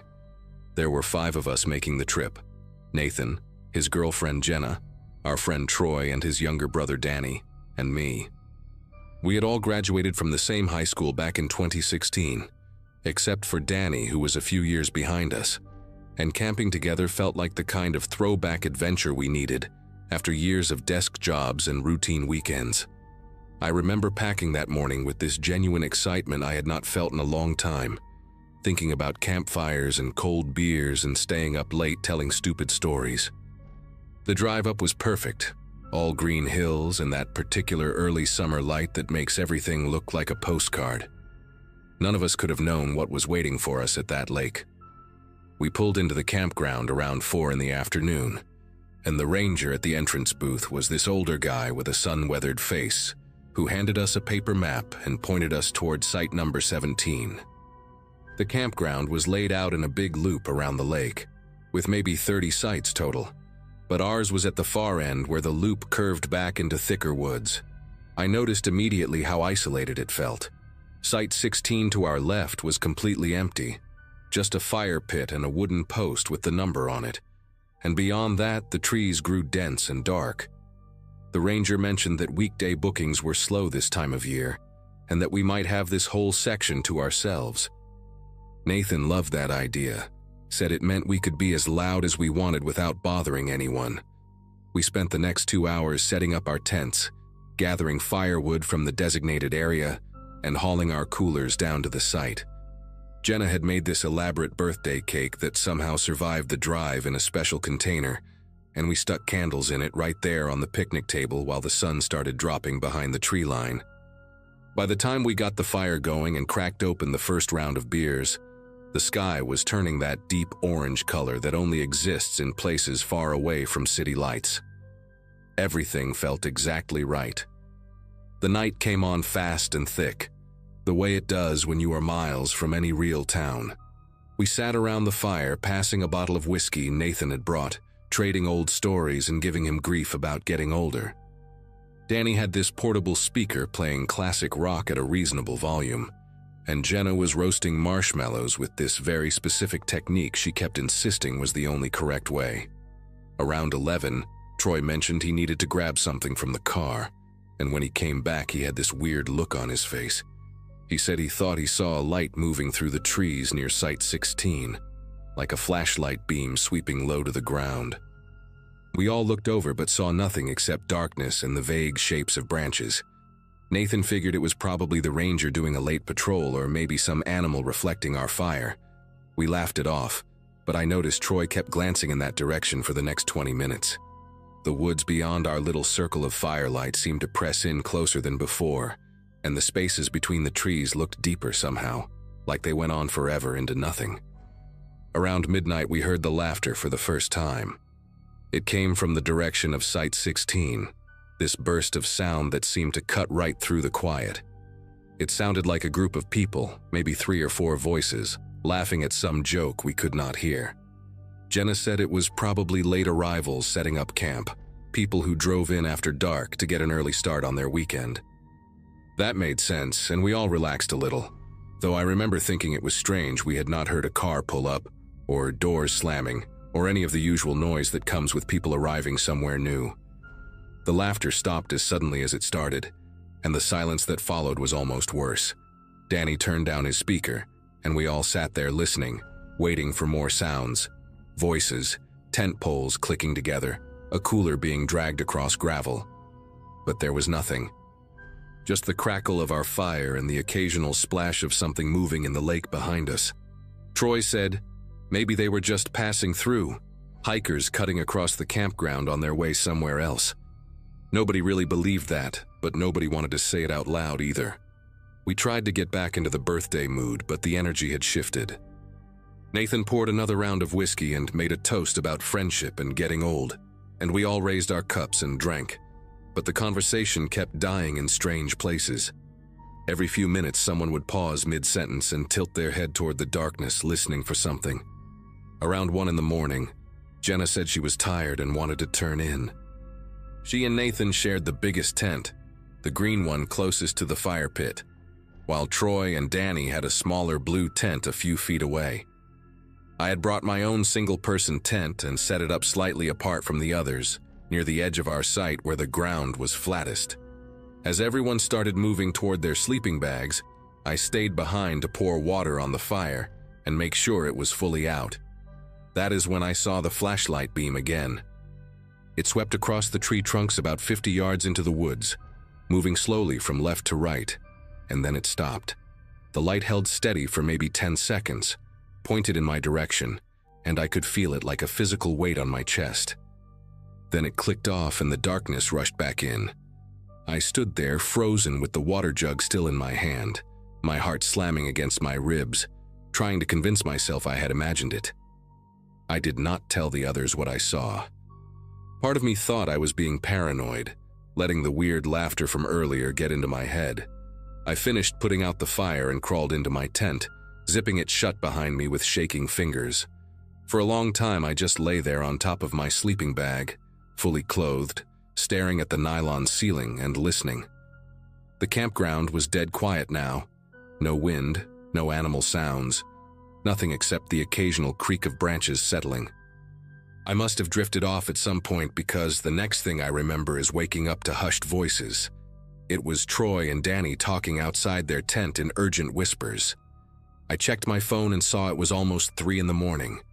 I unzipped my tent as quietly as I could and crawled out into the darkness, and Troy immediately grabbed my arm. He pointed toward Site 16 and told me to look. There was a figure standing at the edge of the empty campsite, maybe 40 feet from where we were. I could barely make out the shape in the darkness.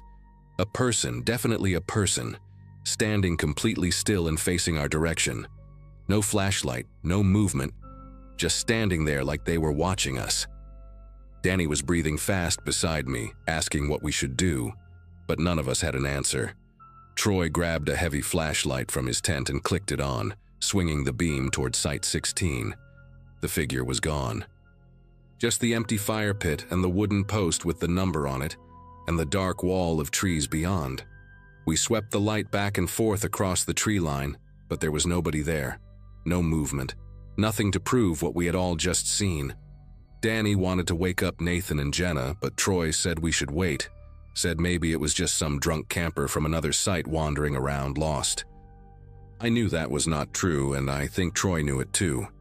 But saying it out loud made everything feel slightly less insane. We agreed to take shifts staying awake and watching, and I volunteered for the first one. Troy and Danny went back into their tent, but I could hear them whispering for a long time before it finally went quiet. I sat on the picnic table bench with the flashlight in my lap, scanning the darkness every few seconds, my ears straining for any sound. An hour passed with nothing. Then another. By the time the sky started showing the faintest hint of gray on the horizon, I had almost convinced myself the whole thing was some kind of shared hallucination, brought on by too much whiskey and not enough sleep. That is when I heard the footsteps. They came from behind me, from the direction of the lake, soft crunching sounds on the gravel and pine needles that covered the ground near the water. I spun around and raised the flashlight, but the beam only reached so far, dissolving into the mist that had started rising off the lake surface. The footsteps stopped. I held my breath and listened, and in that silence I heard something else. A low chuckle, barely audible, coming from somewhere in the fog. It was the same kind of laughter we had heard earlier, but this time it was just one voice, and it was close, maybe 20 feet away in the darkness. I wanted to yell for the others, but my throat had clamped shut. The chuckling stopped, and then I heard the footsteps again, faster now, moving away from me toward the parking area where we had left the cars. I finally found my voice and shouted for everyone to wake up, and within seconds Nathan came bursting out of his tent, asking what the hell was going on. I pointed toward the parking lot and we all grabbed whatever we could find. Flashlights, a hatchet Nathan had brought for firewood, a heavy metal thermos, and moved together through the darkness toward the cars. The parking area was about 100 yards from our campsite, connected by a narrow gravel path that wound through the trees. We moved in a tight group with Nathan in front and me bringing up the rear, flashlight beams cutting wild patterns through the darkness. Jenna was crying softly, asking over and over what was happening, and none of us had anything to tell her. When we reached the clearing where the cars were parked, Nathan stopped so suddenly that Troy walked right into his back. Our car, the only car since we had all driven up together in my SUV, sat alone in the gravel lot, tilted at a strange angle. Even before we got close enough to see the damage, I knew what had happened. All 4 tires had been slashed, the rubber hanging in ribbons around the rims. The whole vehicle sunk down onto its axles like a dead animal. Nathan circled the car with his flashlight, counting the cuts, and his voice cracked when he said there were at least 2 deep gashes in each tire. Whoever did this had taken their time. They had been thorough. Danny pulled out his phone to call for help, but there was no signal, not even a single bar. And when the rest of us checked our phones, it was the same story. We were 3 hours from home with no way to drive and no way to call anyone. Troy said we needed to walk to the ranger station near the entrance, that it was only about a mile down the main road, and someone would be there, or at least there would be a landline phone we could use. Nathan agreed, but Jenna refused to move, saying she was not walking through the dark with someone out there watching us. That is when we heard the sound that made everything worse. A tent zipper, the distinctive ripping noise of nylon teeth separating, coming from the direction of our campsite. We had left everything behind when we ran to check the cars, our supplies, our bags, everything. The 5 of us stood paralyzed in the parking lot, listening to the sounds of someone going through our camp. I heard a cooler lid slam shut, something heavy being dragged across the ground. Then that laughter again, louder this time, echoing through the trees like whoever was making it wanted us to hear. Jenna grabbed Nathan's arm and begged him to do something, but what could any of us do? There was one of them that we knew of, maybe more, and they clearly knew this place better than we did. They had been watching us all night waiting, and now they had us exactly where they wanted us. Nathan made the call. We were going to the ranger station, all of us together, and we were going now. He handed the hatchet to Troy and told Danny to grab the biggest rocks he could find. Jenna was still shaking, but she nodded and fell into line between me and Nathan. We started down the main road, moving fast, flashlights pointed straight ahead. The road was paved but narrow, with thick woods pressing in on both sides, and every shadow looked like a person waiting to step out. About halfway to the ranger station, we heard footsteps in the trees to our left, keeping pace with us, crunching through the underbrush maybe 30 feet away. Nobody said anything. We just walked faster, almost running, our breath coming in ragged gasps. The footsteps matched our speed. Then they started getting closer. I could hear branches snapping, leaves rustling, and underneath it all that same low chuckling sound, like this was all some kind of game. Danny screamed and hurled one of his rocks into the darkness, and for a moment everything went silent. Then a flashlight clicked on from inside the trees, blinding us with its beam, and a man's voice called out something I could not understand. Words that sounded slurred and wrong, like someone speaking through a mouthful of water. Troy raised the hatchet and shouted that he would kill anyone who came near us, and I believed him. I really did. The flashlight clicked off and we ran. We made it to the ranger station just as the sky was turning pink with dawn. The building was dark, but there was an emergency phone box mounted on the outside wall, and Nathan broke the glass with his elbow and dialed 911.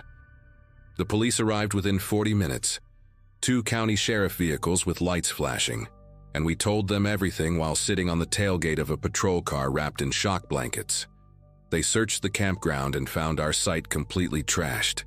Tents collapsed and torn, coolers emptied, clothes scattered everywhere. They found footprints all around our camp, boot prints that did not match any of our shoes, and more prints leading into the woods toward an old service road that was not on any public map. A deputy told us they had received similar reports before, that there was a man who lived rough in these woods, a drifter with a history of mental illness who had been spotted near the campground several times over the past few years, but always disappeared before anyone could catch him. They never found him that morning either. We gave our statements and a tow truck came for my ruined car, and Nathan's dad drove 3 hours to pick us all up. None of us talked much on the ride home. Jenna broke up with Nathan a few weeks later, said she could not look at him without thinking about that night. Troy still refuses to go camping anywhere. And me, I still think about that man in the woods sometimes. Still wonder what would have happened if we had stayed in our tents, if we had not heard those footsteps moving toward the parking lot. The police said he probably just wanted to scare us, that drifters like him usually do not actually hurt anyone. But I remember that laughter, the way it sounded like he was enjoying himself, like we were the most fun he had in years. And I remember those slashed tires, the careful, deliberate cuts, and I know that whoever he was scaring us was not the only thing on his mind that night.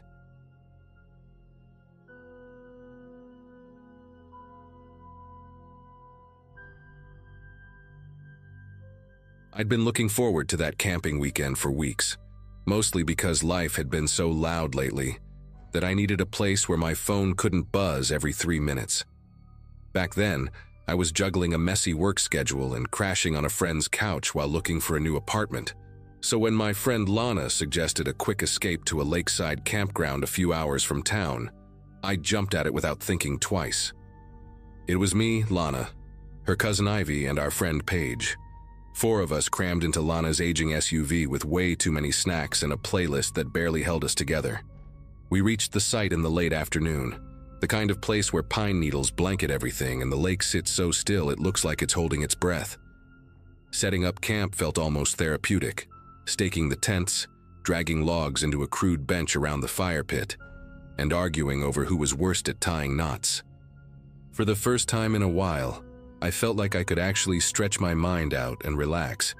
The night eased in slowly, that bluish hour when the trees turn into silhouettes and conversations start to loosen. We made dinner on a small grill Lana insisted on bringing, even though it looked like it belonged in a museum. And after a while, someone pulled out a bag of marshmallows and we all started telling stories that got dumber and more chaotic with each drink. The fire crackled loud enough to make the surrounding woods feel farther away, like we were in our own bubble. At one point, Ivy tried to teach us a ridiculous campfire song she remembered from a childhood summer program, something involving hand motions none of us could replicate after 2 beers. We were loud, laughing, comfortable. Everything felt uncomplicated in the best way. Must have been close to midnight when Paige stopped mid-sentence and tilted her head toward the hill above our site. A narrow dirt road ran up there, empty as far as we knew, blocked from our campsite by a row of tall pines. But through the branches we caught the shape of a pickup truck parked on the road. No headlights, no movement, just the faint growl of an engine running low. At first we didn't quite register it. The fire was bright and our conversations were louder than our instincts. But the longer we looked, the stranger it felt that anyone would be up there, engine humming in the dark, without even a cabin light turning on. Lana muttered that maybe someone was just on the phone or taking a break. Paige joked that it was probably some guy who got lost trying to find a place to pee. None of us wanted to be the one to say the situation made us tense. Eventually the truck rolled away, slow enough that we heard gravel shift, and the mood drifted back to normal. We pretended we weren't still thinking about it as we put out the fire and shuffled into our tents. I shared a tent with Lana, and we lay there talking quietly until the conversation thinned and sleep started pulling us under. Sometime deep in the night, I snapped awake to the sound of footsteps, measured steps heavy enough to compress the soil but soft enough that whoever it was didn't want to be noticed. I held my breath, listening as those steps moved between the tents, one pass then another, followed by a faint clink near the fire pit. Lana whispered something I couldn't make out, and for a long moment we just lay there, barely breathing, waiting for the sound to continue. But eventually the night fell silent again, and neither of us dared unzip the tent to check. By the time pale light began filtering through the tent fabric, my nerves felt stretched thin from a night of half-sleep. The others emerged around the same time, each of us pretending we'd rested fine until Ivy admitted that she'd heard someone brushing past her tent sometime before dawn. Paige said she thought she heard low breathing outside her door flap, but convinced herself it was the wind because the alternative made no sense in a place so remote. None of us wanted to bring up the truck again, but the memory of its silent shape hovering on the ridge stuck with us like a burr you can't shake off. We gathered around what was left of the fire pit as the sky shifted from gray to gold, trying to act like people who'd simply had an ordinary night outdoors. Lana walked toward the cooler to start breakfast, only to stop abruptly and call us over. The lid hung open and most of the food we'd packed was gone, not dragged out or torn apart by animals, just removed, neatly, intentionally. Some wrappers were stacked to the side like someone had gone through everything with a purpose. Our campsite didn't show any signs of wildlife poking around.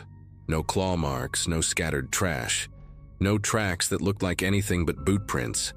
The kind you don't expect to see when you know the only shoes among your group belong to 4 women wearing sneakers with very different soles. Ivy pointed out a set of prints circling the fire area, deep and crisp, as if made only a couple of hours earlier when the ground was still damp. That realization sent a shiver through our group. Not panic exactly, but an unsettling awareness that someone had been studying our space while we slept. Paige backed away from the fire pit and moved toward her tent, saying she wanted to grab her phone to check the time. Then she stopped at the doorway, staring at the roof of the tent like she couldn't quite believe what she was seeing. Resting right in the center was a set of car keys. Not ours. Not from Lana's SUV. The key fob was old, scratched, attached to a small metal tag with numbers etched faintly into it. None of us recognized the brand stamped on the back. Paige didn't even want to touch them at first. She used the corner of her sleeve to lift them, turning them in her hand like some kind of warning had been left for us. That was when the memory of the footsteps clicked into place and made the whole scene feel heavier. Someone had walked between our tents, rummaged through our cooler, circled our fire, and left keys deliberately where they'd be seen. Lana's voice shook a little when she suggested maybe the keys belonged to someone who stopped by during the night for help. But if that were true, why not say something? Why not call out, and why take our food? We all kept scanning the tree line and the ridge above, half expecting to see that same truck watching us again. The woods around us felt unusually still, almost like the morning was waiting for us to decide our next move. Lana was the first to suggest packing up, and none of us argued. We moved quickly, not talking much, just collecting our things in a rhythm that bordered on frantic. Every few minutes, one of us would glance at the dirt road above the hill, expecting that truck to appear again. The morning air carried a calm that didn't match the atmosphere inside our circle. Even the birds felt quiet, like they were keeping their distance. I remember stuffing my sleeping bag into its sack with far more force than necessary, wanting nothing more than solid walls and a locked door. It didn't help that the boot prints around the campsite seemed clearer in the early light, as if the person who left them had lingered longer than we first thought. Once everything was in the car, Paige insisted we walk the perimeter one more time to be sure we hadn't missed anything important. I didn't want to, but leaving without checking felt worse. We followed her in tense silence as she traced the line of disturbed soil leading from the cooler area toward the trees. There were more prints than we had realized, some overlapping, some angled like the person had paused to look back at our tents. A broken twig here, a faint scuff on a rock there. At one point, Ivy crouched to examine a mark on the ground that looked like someone had knelt beside the fire pit. Maybe that same moment we heard the faint clink during the night. We didn't find any other belongings or clues, just the sense that whoever visited us had moved with intention. The drive back felt longer than the trip in. None of us talked much. We were too busy replaying that night from every possible angle, trying to justify the things that didn't make sense. Lana kept glancing in the rearview mirror, and every time her eyes flicked up, my pulse ticked a little faster. When we reached the main road, Paige pulled the unfamiliar keys from her pocket and set them in the cup holder between us. None of us wanted to bring them home, but tossing them in the woods felt wrong too, like ignoring something we should take seriously. Eventually, we agreed to leave them at a ranger station on the way back to town. The ranger who greeted us took one look at the keys and asked if we'd found them near the old logging trails. We hadn't mentioned anything about trails. When we told him which campsite we'd used, he let out a slow breath and said they'd had scattered reports over the years of a man who drove an older pickup through the back roads, watching campsites from a distance. No violence, just strange behavior, early morning tire tracks, missing food, objects moved around, little things left behind. No one had ever caught him, or even gotten a description clear enough to help. According to the ranger, the keys didn't match any recent lost item reports. He promised to log them anyway, and told us we'd done the right thing leaving. That was the final push we needed. We went straight home and never camped in that area again. I still think about those footsteps in the dark and the quiet way that stranger moved around us, and I'm grateful every day that he left before any of us woke up fully.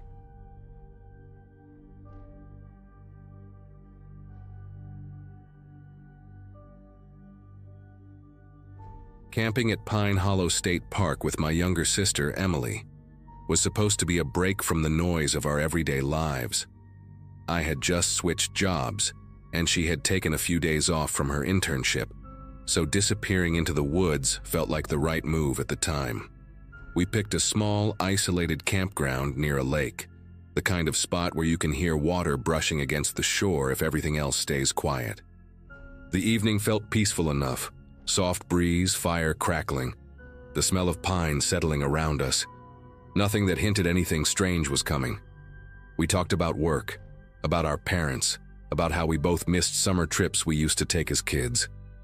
By the time we zipped up the tent for the night, it felt like life had slowed down just enough to breathe. Somewhere deep into the night, I woke up without knowing why.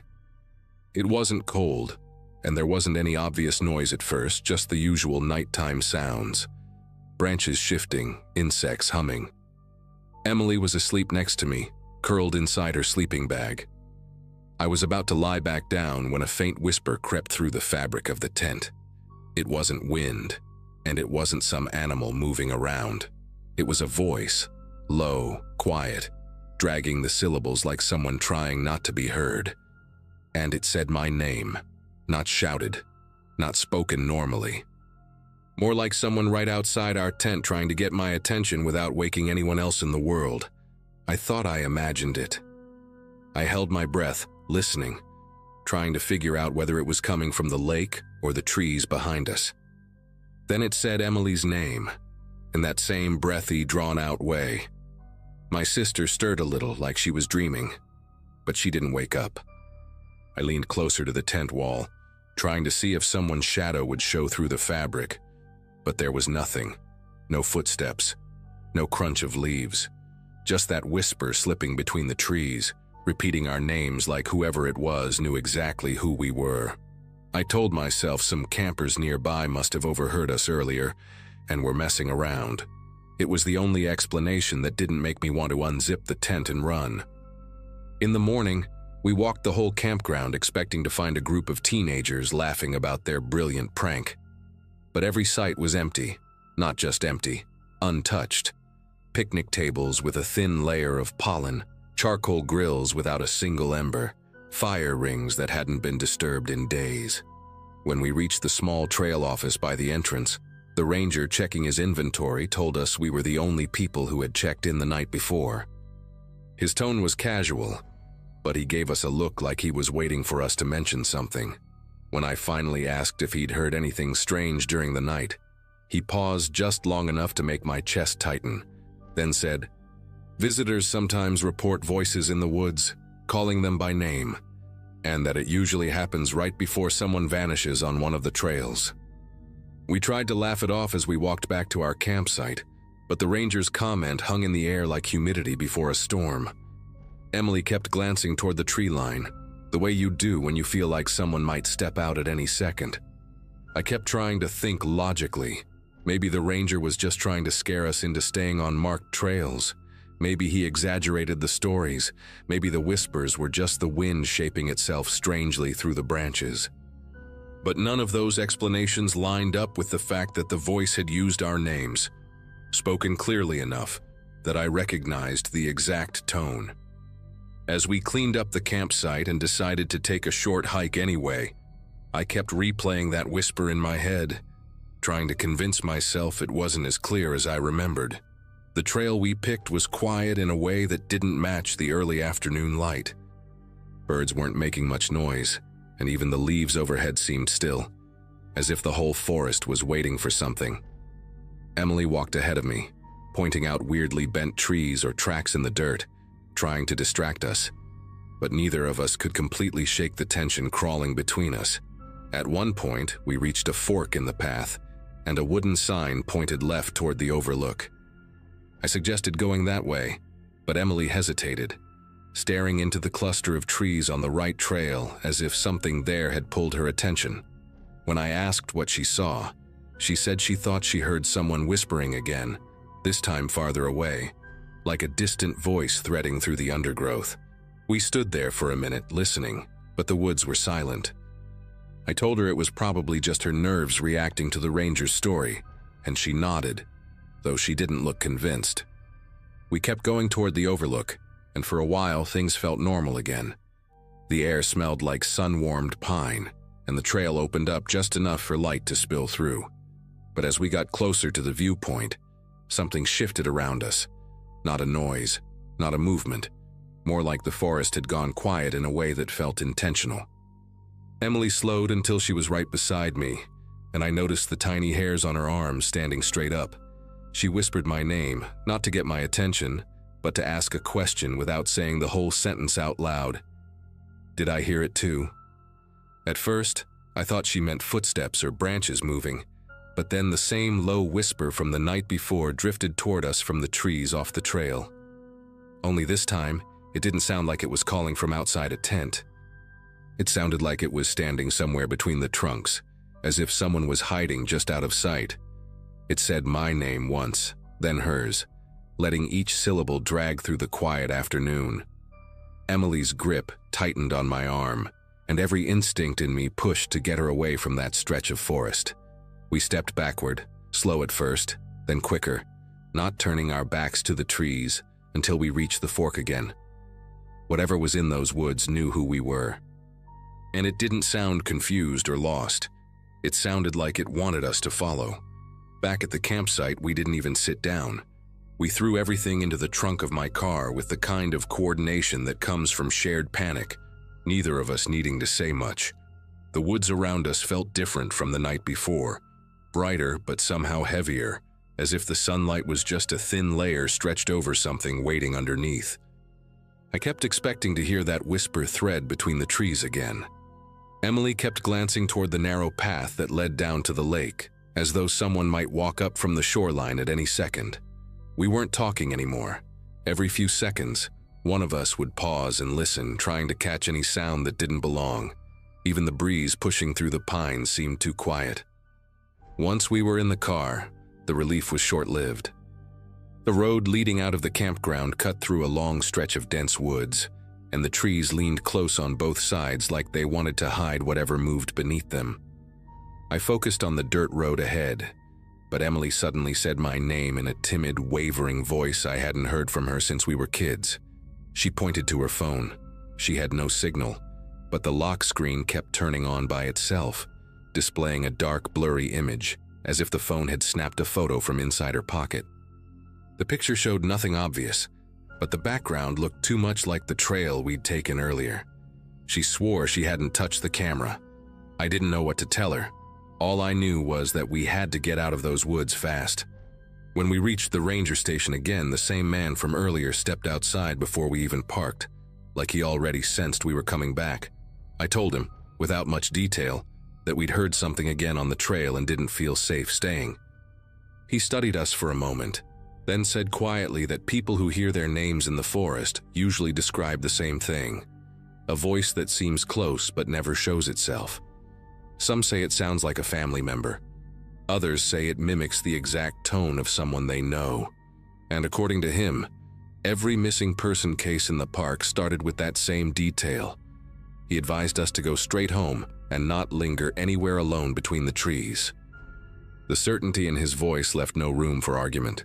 We drove the entire way back to town without music, without stopping, barely speaking. Emily kept her phone in her lap, screen facing down, like she didn't trust whatever had caused it to light up. I kept replaying everything. The whisper outside the tent, the empty campsites, the voice on the trail, the ranger's warning. That night, neither of us slept well, and for weeks afterward, I'd hear faint noises whenever I passed wooded areas, even small patches of trees near the highway. Nothing ever called my name again, but the memory of how it sounded hasn't faded. I don't know what would have happened if we had followed the voice deeper into the forest. I'm just grateful we left when we did.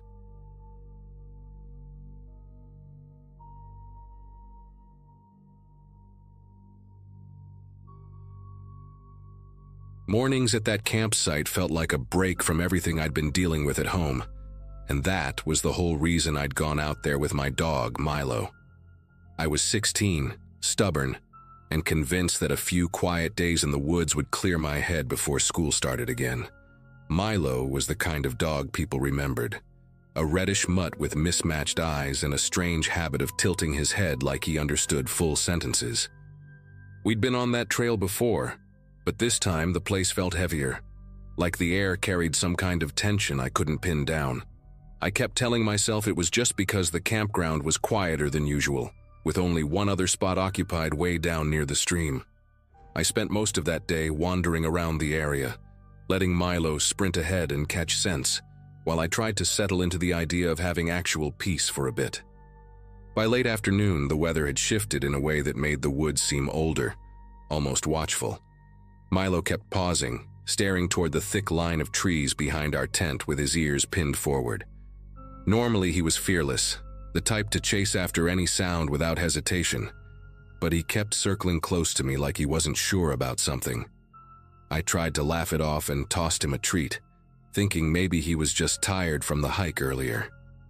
The campsite itself had this odd layout: tall pines on three sides and an uphill slope behind us where the ground dipped into a shadowy ravine. Every time the wind passed through that direction, the branches scraped in a way that reminded me of someone dragging cloth over bark. I kept pretending not to notice how often I looked back at it. Everything shifted around dusk, right when I was finishing dinner over the fire. Milo perked up suddenly, tail low, nose twitching as he stared again toward the ravine. Before I could say anything, he let out this soft, uneasy whine, one I'd only heard once before, the night he cut his paw on broken glass and tried to hide it from me. Then he trotted toward the tree line, glancing back as if expecting me to follow. I called after him, telling him not to go far, but he slipped between the trees anyway. His footsteps faded fast, swallowed up by the thick layers of pine needles and underbrush. A minute passed, then two. Then the forest went still in a way that didn't feel normal for that time of day. When I finally called his name, the answer I got made my whole body react in a way I don't have a perfect word for. It was a whine, the same pitch Milo made when he wanted attention, but it echoed deeper in the woods, stretched slightly wrong, like someone trying to imitate him without understanding how real dogs breathe between sounds. The moment I heard it, I knew it wasn't him. Milo's real whine always had a tremble at the end, like he couldn't hold the note perfectly. This one cut off too clean, almost clipped, like whoever or whatever made it didn't know how to finish the sound naturally.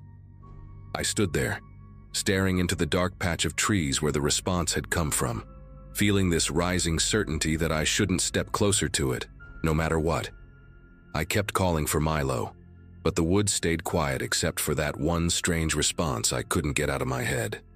It replayed in my mind over and over, the too clean ending, the way it seemed to come from farther away than Milo could have run in that short time. I waved my flashlight toward the trees, the beam catching on uneven patches of branches that looked like they'd been disturbed recently. Normally, Milo would have barked back or come sprinting toward the light, crashing through bushes without a care. But there was nothing. The longer I stood there, the more I noticed how the forest around me felt wrong for early evening. No insects buzzing, no rustling, no distant birds settling down. Just this thick silence that seemed to press against my ears. I kept telling myself he'd show up any second, but the part of me that knew Milo best kept saying something had lured him farther than he meant to go. Eventually, I grabbed the small camping lantern and stepped toward the edge of the ravine, stopping right before the slope dipped down. The ground there looked churned up in a weird way, as if someone had stepped repeatedly in the same spots, trying to flatten the grass. I crouched down, shining the light over the area, and spotted a few impressions that were definitely not from Milo. They were too long, too narrow, almost like footprints from someone walking carefully on the very edges of their feet. The spacing between them was strange, too, like whoever made them had an awkward gait or was deliberately trying to mask their stride. The moment I noticed that, the wind shifted again from the ravine, carrying with it a faint smell that reminded me of wet rope and metal left out in the rain. It wasn't a scent I'd ever associated with animals out here. Panic started creeping up on me, but I forced myself to think rationally and headed back to the campsite. I kept the lantern high, scanning everything: the tent, the cooler, the scattered gear near the fire pit. Nothing looked disturbed, but the whole spot felt like it wasn't mine anymore, like someone else had been circling it while I wasn't paying attention. The shadows seemed longer than they should have been, stretching toward the tent in thin, crooked shapes that didn't match the trees behind them. I reached into the tent for my phone, hoping for a signal, but the screen stayed stubbornly blank. That isolation hit me harder than I expected. I stood there with my hand on Milo's empty leash, realizing I didn't even know which direction to start searching without risking getting lost myself. My instincts kept telling me to stay put until sunrise, but every few minutes I'd hear something subtle, a faint crack, a soft shift of leaves, coming from the same area Milo had run toward. Not close, but not far enough to ignore. It almost felt like someone was matching my movements from a distance, stepping only when I stepped, pausing only when I paused. At one point, I heard that imitation whine again, but this time it sounded quieter, like whoever made it was trying to lure me slowly instead of calling me directly. I stood perfectly still, gripping the lantern so hard the handle dug into my palm, listening to the echo fade into the trees. There was no way Milo would have responded like that. Whoever was out there had been practicing his sounds, waiting for the right moment. At some point in the night, exhaustion won over fear, and I ended up sitting with my back against a tree, trying to stay alert while fighting off the heaviness in my eyes. The lantern burned low, giving everything around me this washed-out pale look, like the world had been drained of color. Every so often I whispered Milo's name, quietly enough that if someone was listening, it wouldn't give away my position too clearly. The forest answered with nothing but that same thick quiet, and it felt like the trees themselves were holding their breath. When the lantern finally dimmed to its weakest glow, I noticed movement near the slope. Not a full shape, just a shift in the darkness, like someone stepping back the moment the light tried to catch them. That single moment convinced me I wasn't imagining things. Someone had been out there long before Milo wandered off. The hours before dawn stretched endlessly, and I kept replaying every sound I'd heard the day before. Milo sniffing around the trees, the branches scraping, the echoing fake whine. I couldn't shake the thought that maybe the thing, or person, had been circling us for more than just that evening. Around early morning, I heard a distant engine turning over near the trailhead. It was old, the kind of engine that rattles before settling, and it kicked on as if someone had been waiting for the exact moment sunlight started touching the trees. No voices, no doors slamming, no footsteps rushing away, just the engine humming steadily for a few seconds before fading down the dirt road. I stayed frozen where I sat, listening until the sound was completely gone. When it finally stopped, the forest seemed to loosen its grip on the silence. Once the sun pushed fully through the treetops, I grabbed my pack and headed toward the trailhead, calling for Milo in short bursts. My voice bounced strangely between the trees, like the forest hadn't quite woken up yet. I didn't get far before I spotted him, lying just a few yards off the path, half hidden behind a cluster of ferns. His fur was ruffled, and he had a shallow cut near his shoulder, like he'd brushed against something sharp or been grabbed roughly. He lifted his head when he saw me, tail thumping weakly against the ground, and the relief that hit me nearly knocked the breath out of my chest.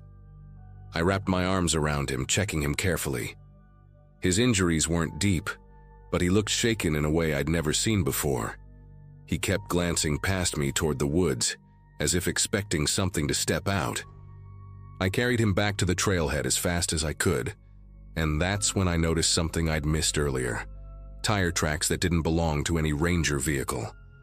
They were fresh, narrow, and uneven, like the vehicle had been loaded unevenly, or someone inside kept shifting weight. The tracks led away from the campground, the same direction the engine sound had gone. I didn't stick around to investigate. I just got Milo into the car and drove straight home. Even now, thinking back on it, I'm convinced someone had been watching the campsite for days, waiting for a chance to separate us. Whoever it was knew how to imitate Milo just well enough to lure him off, but not well enough to hide the mistake in the sound. That tiny flaw might have been the only thing that stopped me from walking into the trees that night.